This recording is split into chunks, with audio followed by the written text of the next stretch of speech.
ஒரு நண்பர் குறிப்பிட்டிருந்தார், திகதியையும் நேரத்தையும் சேர்த்து சொல்லி, சரி நான் திகதியையும் நேரத்தையும் சேர்த்து சொல்கின்றேன். இன்று ஜூன் மாதம் 20ஆம் திகதி, நேரம் இப்பொழுது 15:47 லண்டனில், 3:47 பகல் லண்டனிலே. சரி, பாகிஸ்தானுக்கும் அமெரிக்காவுக்கும் இடையில் இப்பொழுது தேனும் பாலமாக உறவு ஒட்டிக் கொண்டிருக்கிறது. என்ன காரணம்? இந்தியாவுக்கு அது உவப்பானதாக இல்லை. இந்தியா தற்பொழுது மிக பெரும் அதிருப்தி தெரிவித்திருக்கிறது. ஈரான் எல்லைக்குள் ஈரானுக்கும் பாகிஸ்தானுக்குமான உறவு தொடர்பாக தற்பொழுது பார்ப்போம். ஈரான் எல்லைக்குள் பாகிஸ்தான் ஏவுகணை தாக்குதல் நடத்திய பிறகு 2 நாடுகளுக்கும் இடையிலான உறவுகள் மிக மோசமான பதட்ட சூழ்நிலைக்கு சென்றது. ஈரான் பாகிஸ்தானுக்குள்ள ஏவுகணை தாக்குதல் நடத்தியது. அதுக்கு பிறகு பாகிஸ்தான் ஈரானுக்குள்ள ஏவுகணை தாக்குதல் நடத்தியது கடந்த இந்த வருடம். ஆகவே இது மிகப்பெரிய ஒரு பிரச்சனையாகவும் சர்ச்சையாகவும் இருந்தது. பாகிஸ்தானுக்கும் ஈரானுக்குமான உறவு ஒட்டும் இல்லாமல் உறவும் இல்லாமல் இருக்கிறது. ஒன்று ஷியா சுன்னி பிரச்சனையாக இருக்கலாம், அல்லது எல்லை பிரச்சனைகளாக இருக்கலாம். பாகிஸ்தானிலிருந்து அதிகமானவர்கள் ஈரானுக்குள் ஊடுருவுகின்றார்கள், ஈரானிலிருந்து அதிகமானவர்கள் பாகிஸ்தானுக்குள் ஊடுருவுகின்றார்கள், கடத்தல்கள் நடக்கின்றன. அவ்வளவு பெரிய ஒரு உறவாக ஏற்கனவே இருந்தது. ஆனால் அதுக்கு பிறகு அந்த உறவில் கசப்பும் இனிப்பும் சேர்ந்துதான் காணப்பட்டது. ஆகவே பாகிஸ்தான் ஈரான் எல்லையில் உள்ள பலுசிஸ்தான் மாநிலத்தில் இருந்த ஈரான் எதிர்ப்பு பயங்கரவாத குழுக்கள் மீது ஈரான் ஏவுகணை தாக்குதலை நடத்தியது. பாகிஸ்தான் உள்ளுக்கு ஏவுகணை தாக்குதல் நடத்தியது. அங்கு 2 அப்பாவி சிறுவர்கள் பலியாகினார்கள். தங்களது எல்லைக்குள் நடத்தப்பட்ட இந்த தாக்குதல் இறையாண்மையை கேள்விக்கு உள்ளாக்குவதோடு சர்வதேச சட்டத்தை மீறும் செயலாகும் என்று கடும் கண்டனம் தெரிவித்த பாகிஸ்தான் ஈரானிலிருந்து பாகிஸ்தான் தூதரை திரும்ப பெற்றது. இது கொஞ்ச நாளைக்கு முதல் நடந்த கசப்பான விஷயம். தூதரை திரும்ப பெற்ற மறு தினம் ஜனவரி 18ஆம் தேதி, இந்த ஜனவரி 18ஆம் தேதி காலை வேளையில் பதிலடி கொடுக்கும் வகையிலே பாகிஸ்தான் ஈரானுடைய சியாஸ்தான் பலுசிஸ்தான் மாநிலத்தில் இருந்து ஏவுகணை தாக்குதல்களை நடத்தியது. இதிலே 7 நபர்கள் கொல்லப்பட்டதாக பாகிஸ்தான் வெளியுறவு அமைச்சகம் சொல்லியிருக்கிறது. ஆகவே தொடர்ச்சியாக இந்த பிரச்சனை பாகிஸ்தானுக்கும் ஈரானுக்கும் இடையிலான பிரச்சனை இருந்து வருகிறது. இது ஒரு முகவுரையாக நான் சொல்கின்றேன். பாகிஸ்தான் ஈரானுக்கு இடையிலான 900 கிலோமீட்டர், 1000 கிலோமீட்டருக்கு 100 கிலோமீட்டர் தான் குறைவு. எல்லையை பகிரும் பலுசிஸ்தான் பகுதியில் 2 நாடுகளுக்கும் இடையிலான பல ஆண்டுகளாக தொடர் மோதல்கள் நடைபெற்று வருகின்றன. எனினும் இந்த தாக்குதல் ஒரு பெரும் விரிசலாண்டு கேட்டால் ஆம் என்றும் சொல்ல முடியாது, ட்ரம்புடைய மொழியில சொன்னால் ஆம் என்றும் சொல்ல முடியாது, இல்லை என்றும் சொல்ல முடியாது. சரி, இப்பொழுது விஷயத்துக்கு வருவோம். பாகிஸ்தானிடம் ஈரான் எந்த ஒரு ராணுவ உதவிகளும் கோரவில்லை என்று அந்நாட்டின் வெளியுறவுத்துறை செய்தி தொடர்பாளர் ஷபாகத் அலி கான் தெரிவித்திருக்கின்றார். என்ன சொல்லிச்சுது?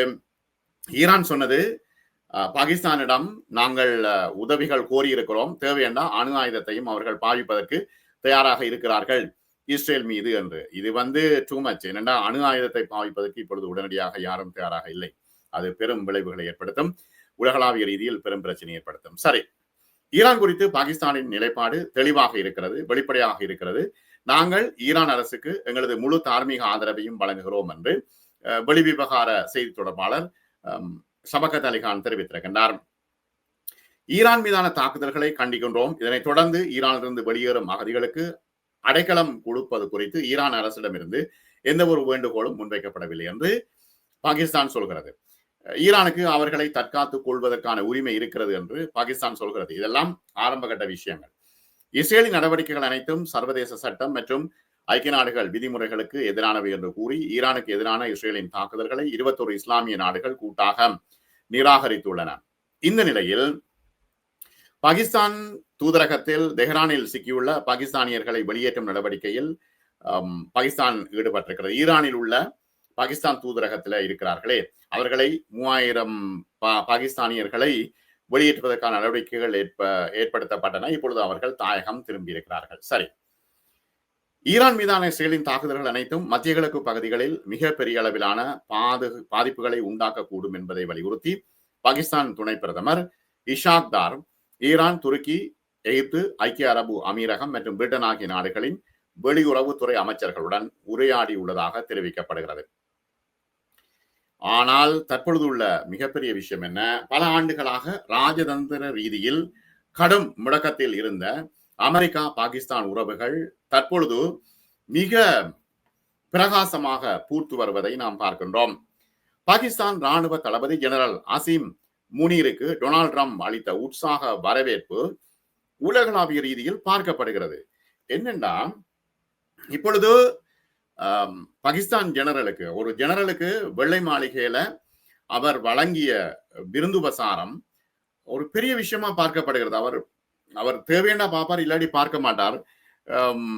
இவர்களெல்லாம் என்ன ஏச்சு ஏசினார், யாருக்கு ஜெலன்ஸ்கிக்கெல்லாம் பயங்கரமா ஏசி அவரை அவமானப்படுத்தி வெளியேற்றினார். ஆனால் பாகிஸ்தானுடைய ஜெனரலை கூப்பிட்டு 5 நாள் அமெரிக்கால வைத்து அவர் விருந்து கொடுத்திருக்கிறார் வெள்ளை மாளிகையில். இதுதான் இப்பொழுது பேசு பொருளாக இருக்கிறது. இந்தியாவுக்கோ கடும் கோபம். என்ன இது, இப்ப மோடி முதுகுல தட்டினார், கதிரை எழுத்து போட்டார், சாப்பாடு ஊட்டி விட்டார் என்று மோடி தன்னுடைய நண்பர் என்று சொல்லி எல்லாம் சொன்ன ட்ரம்ப், அது மட்டுமல்ல கடந்த முறை ட்ரம்ப் அமெரிக்க ஜனாதிபதியா தேர்தல் போட்டியிடும் பொழுது மோடி வந்து அவருக்காக பிரச்சாரம் செய்தார். ஆகவே தற்பொழுது மோடி முகம் சுருங்கி போயிருக்கிறார். என்ன இது, பாகிஸ்தான் ஜெனரல் அசீம் இப்ப பிரதமர் ஜனாதிபதியை கூப்பிட்டா வேற கதை. ஜெனரல் அசீமை கூப்பிட்டு ஏன் இவ்வளவு பாராட்டு, ஏன் இவ்வளவு உற்சாகமான வரவேற்பு என்பது தொடர்பாக பலதரப்பட்ட கருத்துக்கள் வந்த வண்ணம் இருக்கின்றன. பயங்கரவாதம் குறித்த பாகிஸ்தானின் சாதனையை மறைப்பதாக இந்தியா கருதும் விஷயங்களோடு முனீருடன் ட்ரம்ப் கொண்டிருந்த இந்த நட்புறவு இருக்குத்தானே, இது பாகிஸ்தானை ஒரு சுத்தப்படுத்தி விட்டது என்று இந்தியா கருதுகிறது. ஆனால் பாகிஸ்தான் இப்பொழுது வாஷிங்டனில் உயர்மட்ட அதிகாரிகளோடு இப்பொழுது தொடர்புகளை இறுக்கி வருகிறது. கடந்த புதன்கிழமை ஜெனரல் முனீருக்கு வெள்ளை மாளிகை மதிய உணவு மற்றும் உயர் தேசிய பாதுகாப்பு அதிகாரிகளுடனான சந்திப்புகள் நடைபெற்றன.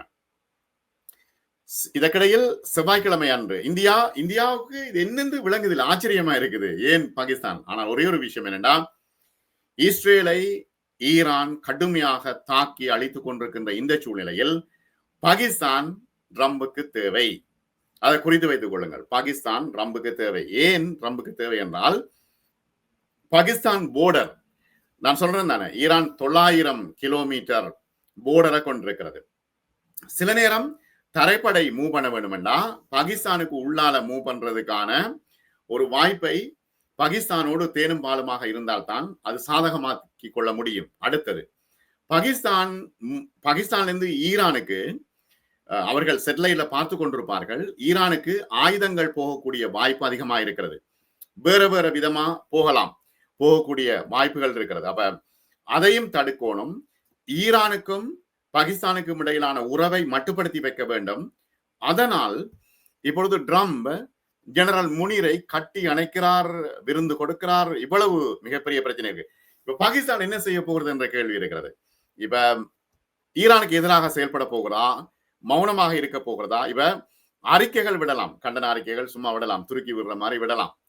ஆனால் ஏற்கனவே உள்ள இந்த முருகல் நிலைமையை ஈரானை பழிவாங்க பாகிஸ்தான் பாவிக்குமா என்கின்ற கேள்வியையும் தற்பொழுது ஆய்வாளர்கள் எழுப்பாமல் இல்லை. சரி, இப்பொழுது மோடியினுடைய விஷயத்துக்கு வருவோம்.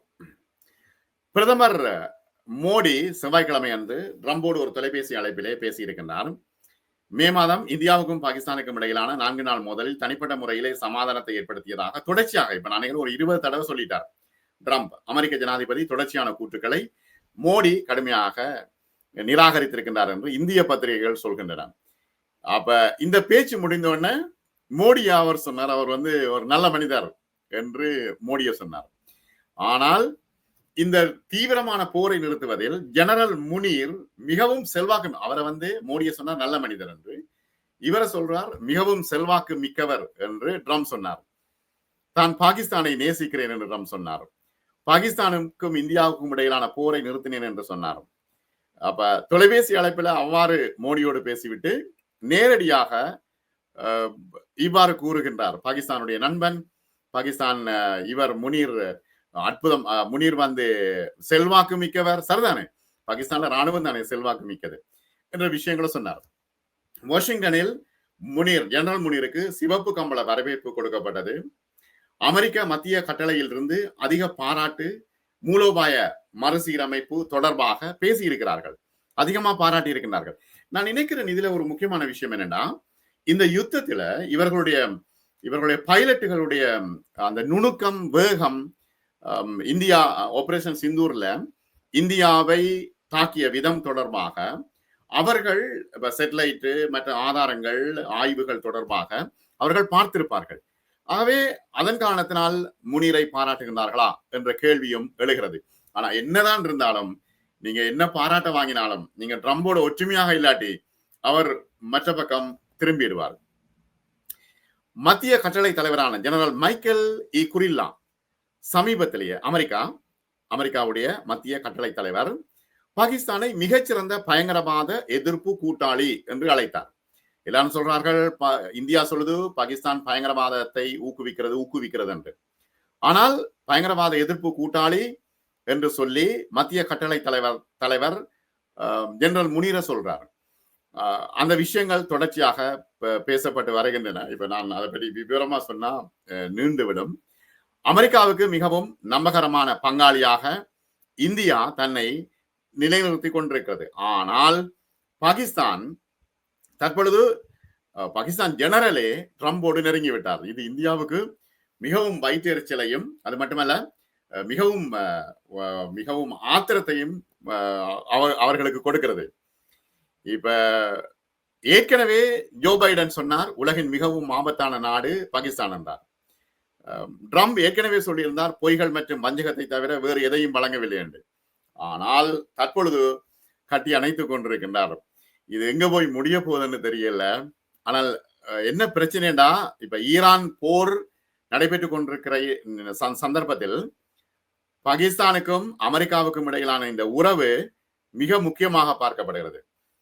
5 நாள் அரசு முறை பயணமாக கூப்பிட்டு அழைத்திருக்கிறார்கள். வந்துள்ள பாகிஸ்தான் ராணுவ தளபதி அசீம் முனீருக்கு இம்ரான் கட்சி ஆதரவாளர்கள் கடும் எதிர்ப்பை வாஷிங்டனிலே தெரிவித்து வருகின்றார்கள். பாகிஸ்தானில் தற்போதைய ஆட்சிக்கு எதிராக இம்ரான் கானின் கட்சி ஆதரவாளர்கள் இருக்கின்றார்கள். பாகிஸ்தான் ராணுவ தளபதி ஜெனரல் சையத் அனில் முனீரும் இம்ரானுக்கு எதிராக பழிவாங்கும் நடவடிக்கைகள் ஈடுபடுவதாக ஏற்கனவே குற்றச்சாட்டுகள் எழுந்தன. எனவே அவர்கள் வாஷிங்டனில் வைத்து எதிர்ப்பு தெரிவித்திருக்கிறார்கள். அவர் தங்கியிருந்த ஹோட்டலுக்குள் நுழைய முற்பட்டார்கள். ஆனால் போலீசார் அவர்களை தடுத்து விட்டார்கள். ஆகவே 2 விதமான அனுபவத்தை ஜெனரல் முனீர் அமெரிக்காவிலே பெற்றிருக்கின்றார். பாகிஸ்தான் ராணுவ தளபதியாக அசீம் முனீருக்கு சமீபத்தில் ஃபீல்ட் மார்ஷல் பட்டம் வழங்கப்பட்டது. ஆபரேஷன் சிந்தூர் தோல்வியை மறைப்பதற்காக இந்த பட்டம் வழங்கப்பட்டதாக சொல்லப்படுகிறது என்று இவர்கள் சொல்கின்றார்கள். யாரு? இம்ரான் கானுடைய ஆட்கள் சொல்லிக் கொண்டிருக்கின்றார்கள். அதைத்தான் இந்தியாவும் சொல்லிக் கொண்டிருக்கிறது. ஆனால் பாகிஸ்தான் தொடர்ச்சியாக ட்ரம்போடு இணைந்து செயல்பட வேண்டிய ஒரு இக்கட்டான நிலைமைக்கு ட்ரம்ப் ஒரு லொக்க போட்டிருக்கின்றார். இப்ப பாகிஸ்தான் ராணுவ தளபதியை கூப்பிட்டு அரசு முறை பயணமாக 5 நாள் பயணத்தை கூப்பிட்டு சிவப்பு கம்பள வரவேற்பளித்து வெள்ளை மாளிகளை விருந்தளித்து அவை இதெல்லாம் செய்யும் பொழுது நக்குண்டார் நாவளந்தார் என்ற நிலைமை வந்துடும். இப்ப ஈரான் தட்டத்தனிய நின்று போராடி கொண்டிருக்கிறது. ஆகவே இப்ப பாகிஸ்தான் எந்த நிலைப்பாடும் எடுக்க முடியாத ஒரு லோக்குக்குள்ள விழுந்து விட்டது. எனவே ஈரானுக்கு எதிராக பாகிஸ்தான் நிற்க போகிறதா, ட்ரம்போடு நிற்க போகிறது என்பதுதான் இப்பொழுது தெளிவாக தெரிகிறது. இப்ப என்ன பிரச்சனைடா, முஸ்லிம் நாடுகளுக்குள்ள அணு ஆயுதம் இருக்கக்கூடாது என்பதில் இஸ்ரேல், அமெரிக்கா, ஐரோப்பிய ஒன்றியம், இங்கே UK போன்ற நாடுகள் முனைப்பாக இருக்கின்றன. எனவே எதிர்காலம் மிக பெரும் சிக்கலான காலமாகவே இருக்கிறது. இஸ்ரேலுக்கு தொடர்ந்து அதிநவீன ஆயுதங்களால், ஏவுகணைகளால் ஈரான் அடித்துக் கொண்டிருக்கிறது. அந்த செய்திகள் வரும்பொழுது நான் உடனுக்குடன் உங்களுக்கு தருகின்றேன். நல்லது, மீண்டும் மற்றும் ஒரு காணொளியில் சந்திப்போம்.